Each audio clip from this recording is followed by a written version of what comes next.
Shalom, welcome to the Jewish View. My name is Rabbi Nachman Simon with the Chabad House of Dalmar, together with my co-host Mark Ronich, statewide news service, jbiztechvalley.com, and as you can see here, columnist for the Jewish Press. Right, Rabbi, and I'm having a lot of fun with all three assignments, and my column in the Jewish Press is called Albany Beat, and I talk about how government relates to the Jewish community, or doesn't, as the case may be. Now, we have a very important person in government with us today as our guest, the mayor of Hudson, New York, Tiffany Hamilton. Welcome to the Jewish View. Thank you very much. Thank you for having me on. Well, and do you put Martin in all the time? Or I usually put Martin in. So Tiffany Martin Hamilton. Welcome. Although to that's the my Jewish middle View. name, I still How did you get? Is that for Martin Van Buren? No, it was actually my maiden name, and because everyone knows me as Martin, I tend to still use it. So that okay. You were born and raised in Hudson, or? Born and raised in Hudson. So they know your family? They do, yes. We've been there for generations. Wow. So, Yeah. so tell us, what is the most challenging part of your job as mayor of a city of few thousand? What is it? About 10,000 people. It's 6,700 people. So and you know them all. No, I don't. I wish I did. It's well, it has a lot of challenges, but I think that one of the most challenging things for me would be trying to bring together what is largely a very divided community. I would call it fractious. Really? That can be. It can be difficult to navigate. And What do you mean? Why do you mean fractious? Explain that. It's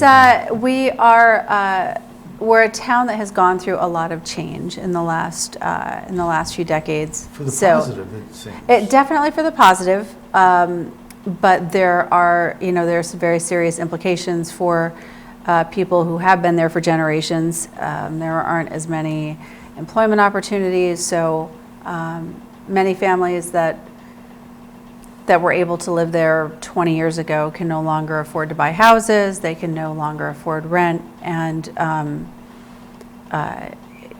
we're not able to respond quickly enough to provide low to moderate income housing or workforce housing. So that can be really difficult, and it creates, because of the economic disparities, it creates a lot of tension, and there's since the influx of New Yorkers started, there's been this us and them mentality, and there are definitely people that politically who have benefited from perpetuating that divide and that mentality. So trying to overcome that is a really big challenge. So do you go to the Conference of Mayors meetings, and do you learn from what other cities have done with the similar challenges that you? You commute to them when they're in Albany. I could, and I've met with the folks from NICOM when I first came into office, and the only conference that I've been to so far this year was a police chief's conference. So I went with my police chief, and and it was wonderful because it was about community relations. Was that at the Desmond? It was. Yeah. Okay. I remember, yeah. And it was so interesting because it. We got to hear from the Albany chief and mayors in other cities who really struggle with community relations and how they've overcome the various obstacles. And while we're small, you would think that with 6,700 people, we could do 4 meetings in a park and get between those 4 meetings everyone in town in one space. So you would think it'd be really easy to to break down those barriers and get to the core of what's really bothering people and iron everything out, but it's very complicated. How many police officers do you have? I believe the current count is 27. And is that adequate? The size of your city? It's adequate. Okay. Yes. So are you looking to do the model that City of Albany has with a community policing type of model? We definitely employ a community policing model as much as is practical, but it's, Well, I mean, it's a walkable city. it is a walkable city. So that's why the police could be on bicycles, they could be walking. They can, and they are. Yeah. But with 26 officers, some of whom are sergeants or lieutenants, so you've got your patrol officers, and they're in 3 shifts. Right, so you got So maybe 2 on at a time. Right. It's so when you talk Yeah. about it being walkable, if you're on foot and you're 2 miles downtown and something happens. Well, that's why bicycles are Yeah. helping. Because Definitely. you I can- mean, I'm very pro officers being on the street. I think that they're breaks down the barrier. It does, there's- between that Yeah. that steel car. yeah, it's You and know, it's the and- interaction. It's I always say, and this isn't just with law enforcement, with everything. It's much harder to be unfriendly or mean to people that you know. It's hard to be mean to someone face to face. It's hard to be mean to someone that you work out next to at the gym or that you buy your groceries with at Right. Whatever grocery store you go to. It's having that that face to face Right. and that Do you closeness. have a residence policy that if you work for the city, you have to live in the city? You have to, they say it's 15 miles as the crow flies, so 15 miles from the center of Hudson. So many of the officers live in Hudson. A lot of them grew up here, went to school in Hudson. But Here, some of I say here. them live in Greenport. Some live in Greenport, some Yeah. live in Clawbrook, some live in, they can live as far as, I guess, Livingston, Germantown. Right. But they're still invested in the community, and they, And firemen also? You have firemen as well. right. We have Paid we firemen? have the oldest fire department in New York State, the oldest volunteer fire department in New York State. Well, hopefully you And don't have the original people from. we don't, but I have to say there's a lot of pride there because what they do is so impressive in the fact that they're able to continue to recruit and retain And you have a members. fireman's museum We do. in Hudson, Yeah, right? So yes. It's it's a real gem. I was there once when Senator Schumer came Mm-hmm. a couple of years ago. And a fireman's home. So it's a museum Right. and a fireman's home. So Oh. when you're for retired firefighters. So they're not. For all over New York State? I Yes. mean, Yeah. for them. Yep. They It's can- interesting because I was in Hudson and not so many years ago, a number of years ago, and it looked like a more of a rundown city. Mm-hmm. And what I heard, but I haven't been there recently, maybe Mark and I should take a, we have It's so time many for a field drive down trips there, yeah. over here. But, now they say it's picking up, it really Well, is. you were with me at Anshe Emeth. We Yeah, took you're that. right, There you it go. was in Hudson, but we Yeah. didn't go downtown to.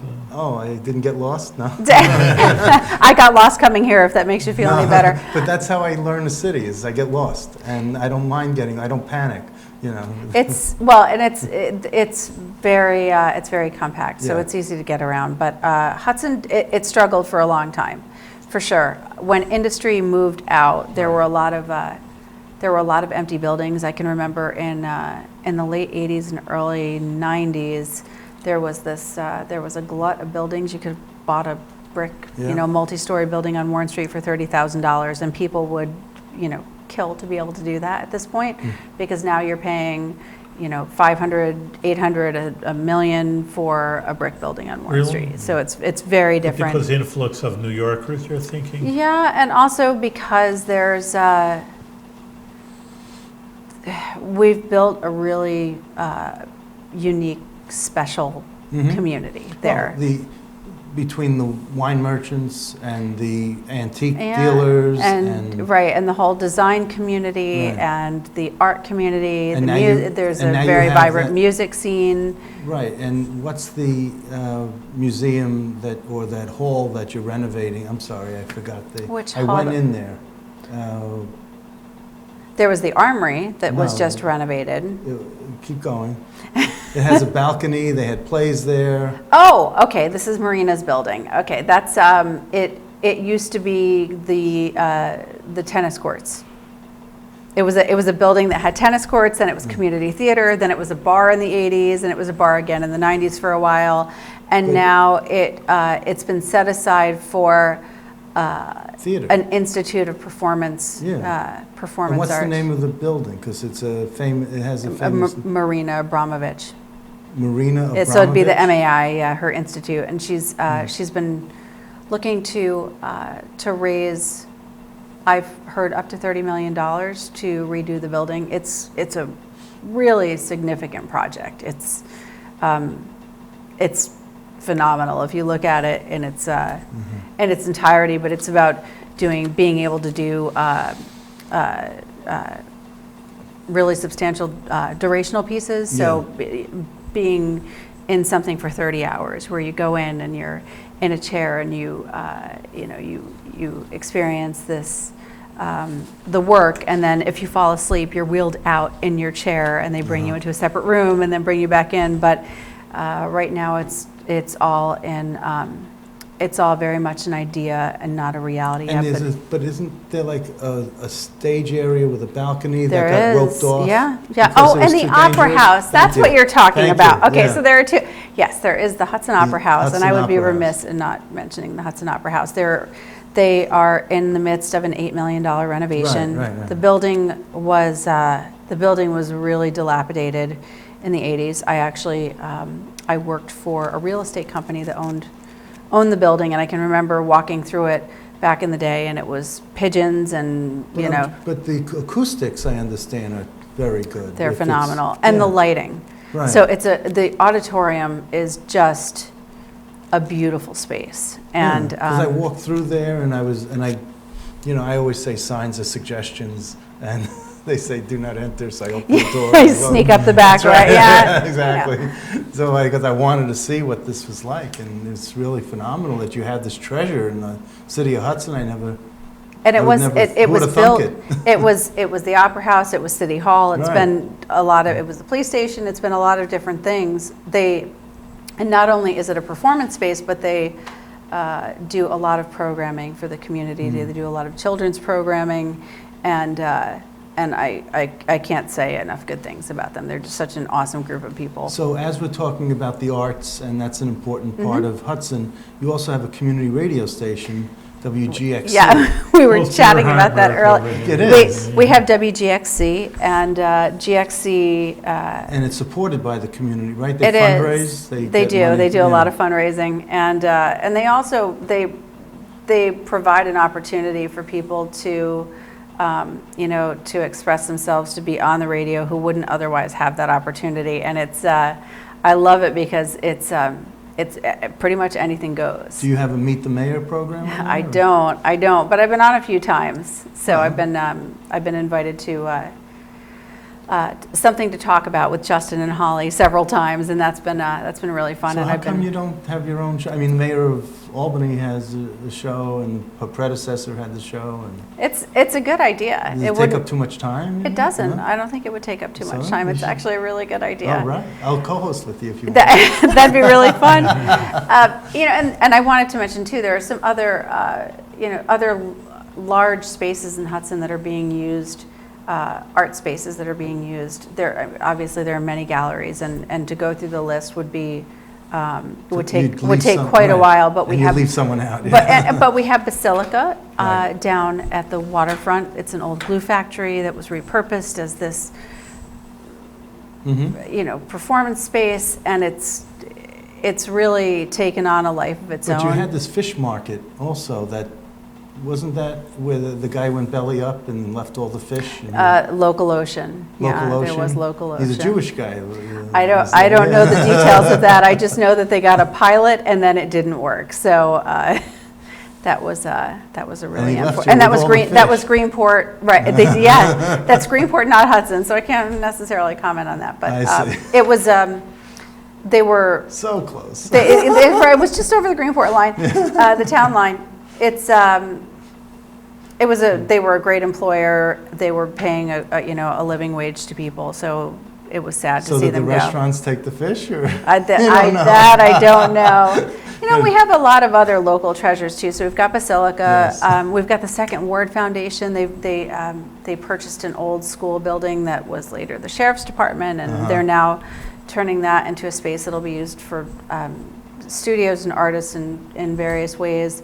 And we've got the Dr. Oliver Bronson House too, the Plum Bronson House, which is The prison property, which is 128 acres of state property, is some of the most beautiful property in Hudson. Only 40 acres of it is used for the prison, which if you ever drive through there, actually, the prison it's a beautiful campus. Yeah, right, we talked about, you've been through there. These are prison chaplains. Yes. Yeah, so actually, it's interesting. People say, you look going to prison. I says, yeah, it's beautiful. It This is beautiful. Yeah, well, you'd be a prisoner. It's not going to be so right, beautiful. I can't imagine. Yeah. But But yeah, it's, the facilities are in all these upstate or in the mountains.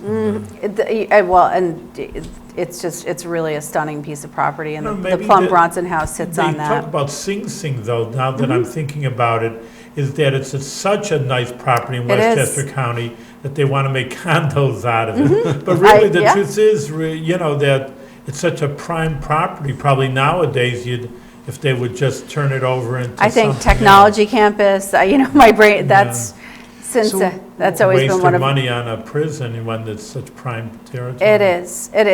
On the flip side, I will tell you that it also provides jobs to locals, so So it's. what's your feeling about raise the age? Because, I think I think the raise of criminality should absolutely be raised. so talk about that a little bit. I think just to interrupt, because the Hudson, what you're talking about, Yeah. prison was a minimum security I think prison. minimum or medium, yeah. They call it, we're both right. Somewhere in between. Yeah, that's it. That really is the truth.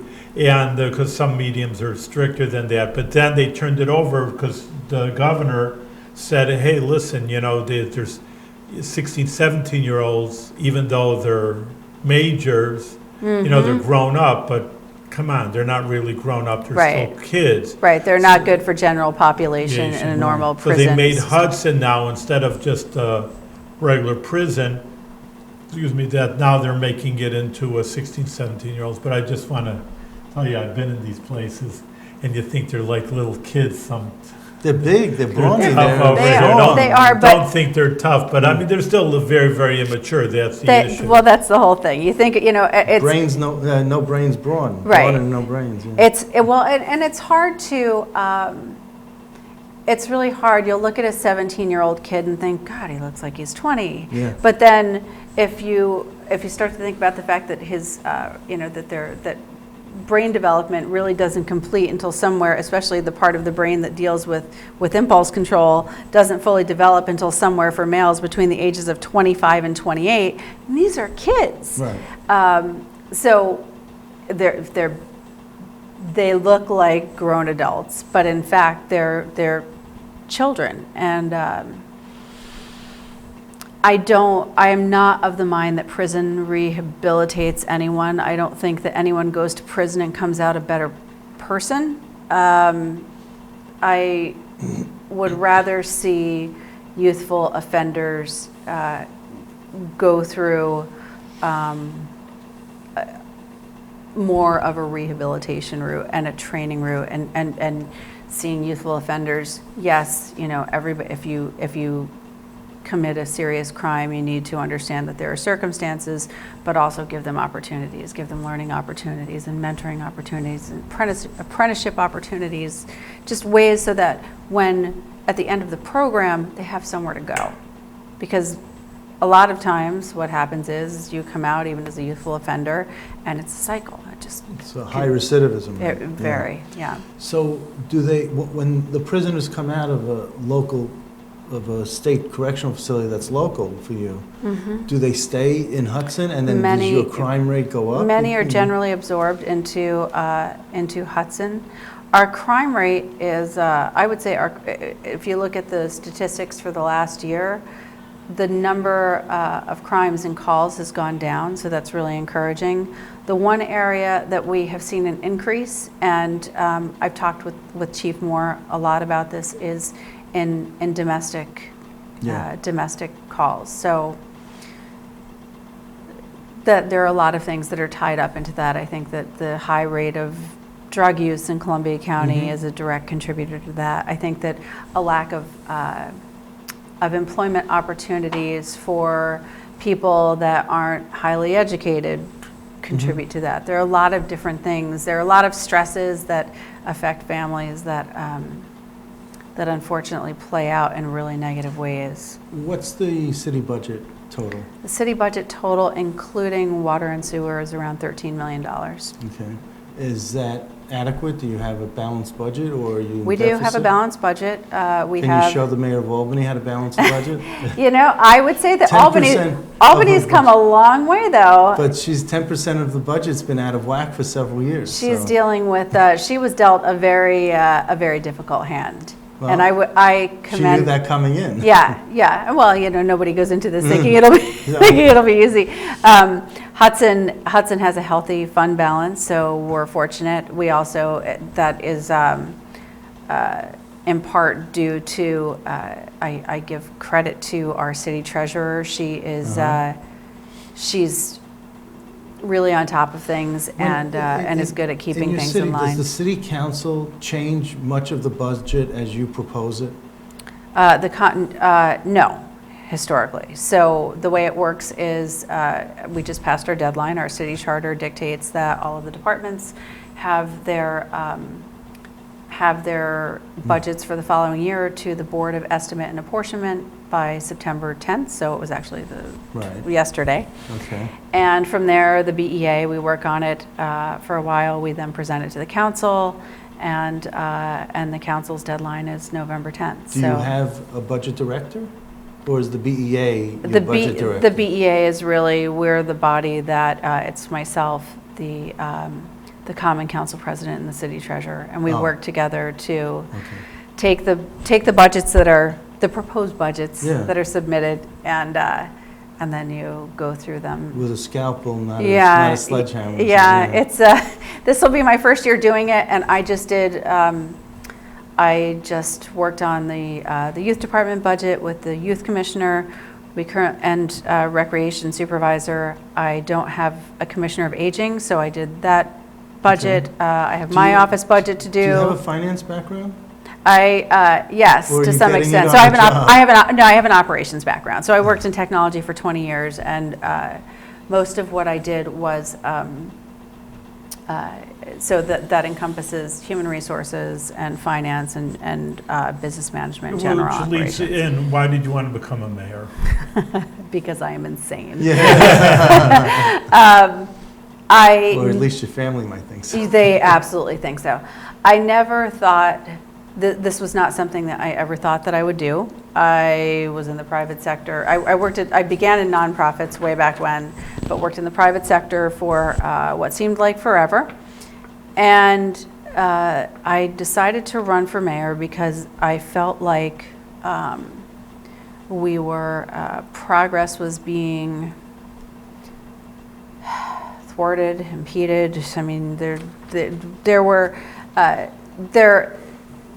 things were just not moving as there were a lot of excuses for things not getting done, and it's always, well, you know, we need to keep taxes low. And while I understand that, there are also so many needs and so much potential that we could see. Did you defeat an incumbent? I defeated an incumbent by 27 votes. A Republican? A Republican. Oh, wow. Is that a trick question? No, I did. Well, it says here that, a few years prior to you running, you were thinking about. The Register Star says, quoted you saying, running for mayor is something that has been in the back of my mind for the past couple of years. It was in the back of my mind, I'll This tell is the you, impulse control part? It is. It started out almost as a joke, right? Just, and not that there's anything funny about running for office, but we would always say, when I run for mayor. A couple of years back, I started a citizens action group called Hudson Forward. So I was on the school board for almost 4 years. July of 2014, I co-founded Hudson Forward, and it was a citizens action group that came together very organically. It was a way of bringing together people in the community who had tried to walk down the road of promoting whatever initiative it was they were trying to promote and got nowhere. And there were so many people that said, and we got this far and we hit a wall, got this far and hit a wall. And it was such a common story that bringing everyone together in one room, and really my role was just as facilitator. Oh, sorry. Are you the first woman mayor? I am the first elected woman mayor of Mayor, Hudson. So there okay. was, in 230 years. So there, Dolly Allen was appointed in the 80s. Her husband was the mayor. He passed away while he was in office, so she was appointed to, Fill out the term. correct. And then she didn't run, right? You know, Right. Mark and I have so many politicians, probably seen almost every politician in the Capital District and even around in our radius. And it seems, I don't have any statistics, maybe Mark has, but just there's so many women that are in politics We're today. taking over. Well, it's not Yeah. well, I was going to bring that up because Mayor of Saratoga, Mayor of Albany. Right, Albany, Mayor, well,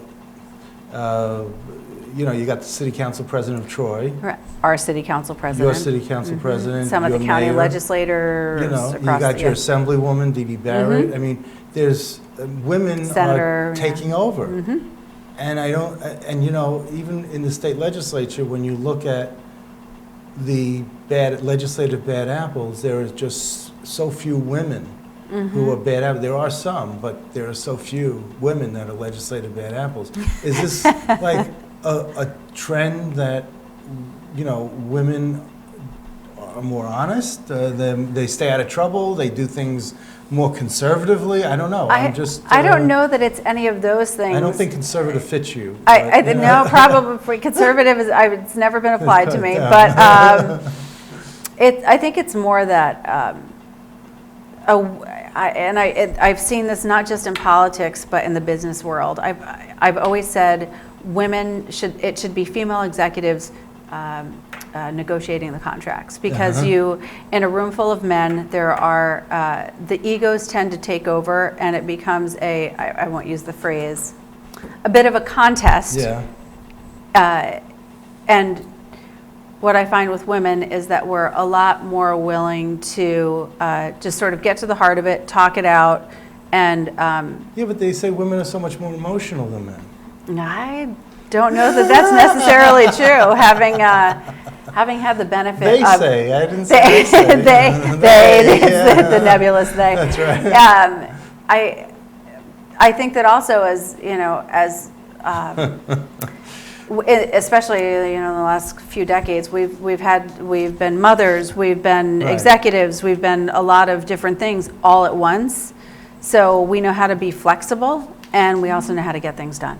Well, there's the League of Women Voters, and could you imagine if there was a League of Male Voters or Men Voters? I mean, Well, it always was a league of male voters, so you actually didn't need to put a Name on yeah, it, exactly. You support this Fair and Equal Initiative? I do. Oh God, I'd love to talk about Yeah, that. did that pass, or? Is that- Well, it'll be on the ballot Well, on this- November 8th. Okay, so can you give us a 1-minute summary of? It's more than 1 minute, but Okay, I'll give you 2. in a nutshell, the Fair and Equal Initiative is focused on correcting what is arguably an unconstitutional system of weighted voting in our Common Council. Oh, So the okay. way it currently sits, our Common Council has 11 members. There are 5 wards, 2 aldermen for each ward, and 1 at-large president. Of those 11, in the 5 wards, every 10 years with the census, the weighted vote, the weight of each vote that each one holds is adjusted. However, because of the way suburban, whatever you want, urban sprawl and whatever you'd like to call it, parts of Hudson that used to be fairgrounds or farmland is now it's very developed. And so now we have one ward has 38% of the vote, whereas another ward has 10. And because of that, you have people, and I would say some of the most vulnerable populations in Hudson have a smaller vote than but with others. reapportionment, don't you redraw the lines? and- It's not, no, we redo the numbers, not the you have lines. weighted And so votes. the Fair and Okay. Equal, a team got together, and there are a couple of lawyers on the team. Yeah. They spent their own time, resources, Oh, it didn't tremendous cost the city anything? at all. It was a group of private citizens Wow. who went through and created a book this thick Yeah, and created equipopulous districts. So all of the wards would be equal, all of the votes would Right. be equal, and the least amount of the ward lines were changed the least amount possible. So it's really exciting. For the first time, it would make things on the Common Council a lot, I don't want to say easier, but right now, because of the way because of the system, you find yourself having to lobby aldermen that have more of the, a heavier weighted vote than others, and the inequality is, It's shameful. it really is Yeah. shameful. That's a very good way of putting it. It is shameful. I was involved with redistricting for a while, and I understand the weighted vote as opposed to populist vote. And the weighted vote makes so- sense, like at the In county some level, it places- makes sense, but we are the only city in the United States that has a weighted voting system. Wow, that's good to know. Yeah. Now, just to give you a quick shout out, Half Moon Consulting, Yeah. that's your company? That's my LLC. So in addition to Do you- being mayor, What I do you still do consult? consulting. What do you So consult on? I Political do. consulting? No, it's, I still do, I still work in the technology arena. So I provide business ops support to technology companies. I do technical recruiting. Okay. Right now, I'm working with a company helping them develop their corporate culture. So it's really interesting, and it keeps me balanced. And I just want to briefly mention you were a board member on the city school. I board, was. so, I was for almost 4 years. My condolences, but No, it was. Hey, our graduation rate in that time went from 58% to in the high 70s. So great. I'm very proud Mazel of that. tov. Thank you. Tiffany, were you named after Tiffany's, like Donald Trump's daughter? The store, the department? Embarrassingly enough, I think I was. Okay. And there was apparently well, then you have something. something in common with Donald Trump. Who knew? I mean, I'm And sure.